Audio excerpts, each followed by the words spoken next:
गोवा ने जो आप लोग सुनते आए 11 बजे से 12 बजे से हम लोग बात कर रहे हैं, एक दूसरे से बात कर रहे हैं। मैं इतने ही बताने आया हूँ कि मैंने देखा यहाँ पर महाराष्ट्र, गोवा, कर्नाटक, तमिलनाडु, गुजरात और उत्तर प्रदेश ऐसे 7 राज्यों के प्रतिनिधि यहाँ पर उपस्थित हैं।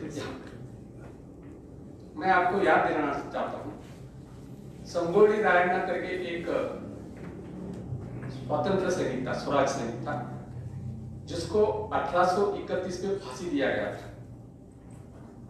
जो आदमी जो सौदत्ती मतलब बेलगाम एरिया का आदमी है, वो कर्नाटक का, वहां पर उसका जन्म हुआ, तो उसको 1831 में फांसी दिया ब्रिटिशों ने।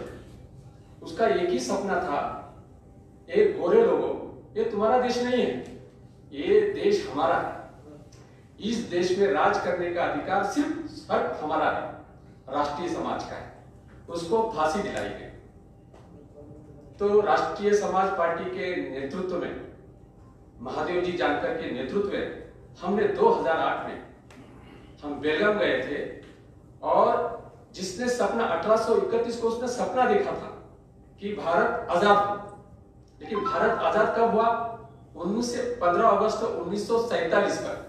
आपको मैं बताने को मुझे फख्र होता है, संगोली रायण्णा का जन्म भी 15 अगस्त को हुआ था, और उस आदमी को फांसी 26 जनवरी 1831 में दी गई थी। मतलब जिसके जन्म में हमारा स्वतंत्र है और जिसके मृत्यु में हमारा प्रजासत्ताक है, राष्ट्रीय समाज पार्टी के नेतृत्व में संगोली रायण्णा का हमने राज्याभिषेक किया था।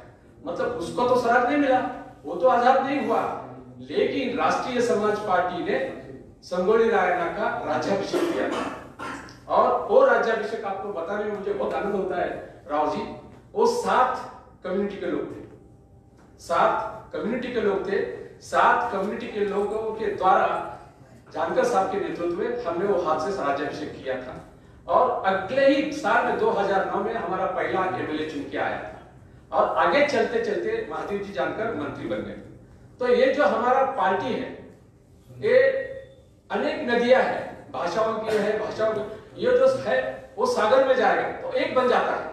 तो राष्ट्रीय समाज पार्टी को इसी तरह के काम को महासागर बनाना है, और ये जो महासागर है, एक ना एक दिन इस दिल्ली में, मतलब भारत की जो राजधानी है, जहां पर सब पावर की जगह दिल्ली में है या तो पणजी में है, पणजी में भी जो बजट आता है वो दिल्ली से आता है, तो उस दिल्ली पर हमारी पार्टी राज करेगी।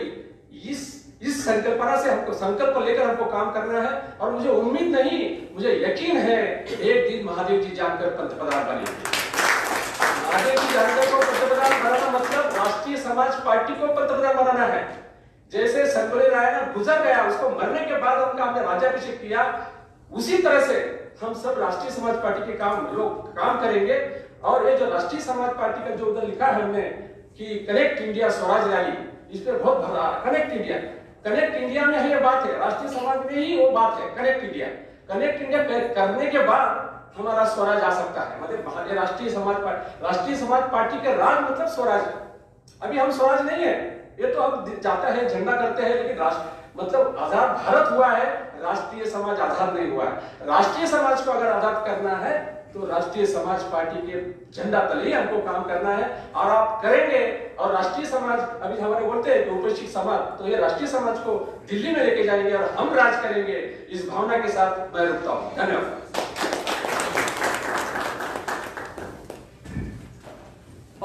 और एक बात रही राव साहब, हाँ, जो यशवंत नायक नाम का हमारा पेपर है, इसके बारे में बताता हूं मैं।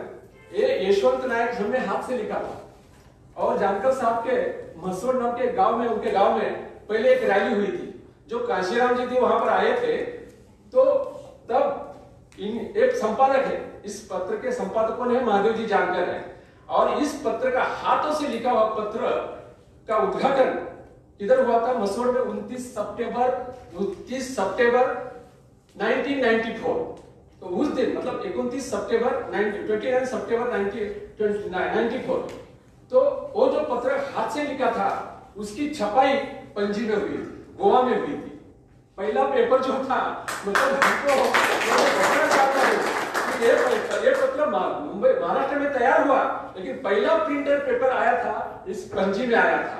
तो मुझे यकीन है जैसे ये पेपर प्रिंट किधर हुआ, हमने उधर निकाला, सपना उधर देखा, लेकिन पणजी में हुआ था। मुझे बहुत फक्र है, मुझे ऐसा ही लगता है। और आने वाला जो 29 सितंबर है, इस पेपर को 27 साल पूरे होकर वो 28 साल का होगा। तो देखो हमारी पार्टी 18 साल की हो गई और ये हमारा पेपर 28 साल का हो रहा है। उसका ही प्रोग्राम यहाँ लेंगे। तो मैं ये बताना चाहता हूँ, तो क्योंकि ये क्या है, प्रचार पत्र है, ये प्रचार पत्र है। जानकर साहब हमेशा, जानकर साहब क्या बोलते हैं, वो मैं आई एम गुड ऑर्गेनाइजर, वो बोला है। आकी सागर ने फिलोसफी दी, लेकिन वो is good right, is a very much right, क्योंकि उन्होंने लोगों में जाकर, जैसे कि ये बोल रहे हैं कि लोगों में कौन गए, जानकर साहब गए। मैं यकीन के साथ भारत में कोई आदमी इतना घुमा नहीं है, वहां जी जानकर है ना, वो जर्नलिस्ट हो। इसके पेपर का मैं कार्यकारी संपादक हूं। मैं एज ए जर्नलिस्ट मैं बताता हूँ, इतना आदमी किसी ने भी, कोई भी नहीं घुमा हो। तो मैं ऐसा चाहता हूं कि यह प्रचार पत्र है। और जानकर साहब जो आइडियोलॉजी का एक बात है, हमारे सचिव अभी समझ गए, भाष्यकार है, लेकिन उसके बाद ऑर्गेनाइज आता है। अभी ऑर्गेनाइज का जिम्मा महादेव जी जानकर ने लिया है, और वो वही आज राष्ट्रीय समाज पार्टी कैसे बांधना है आपको बता रहे हैं। आपको जिला अध्यक्ष होना चाहिए, तालुका अध्यक्ष होना चाहिए, मीटिंग होना चाहिए। तो इस तरह से आप काम करते रहेंगे, इस उम्मीद के साथ मैं रुकता हूँ। Thank you.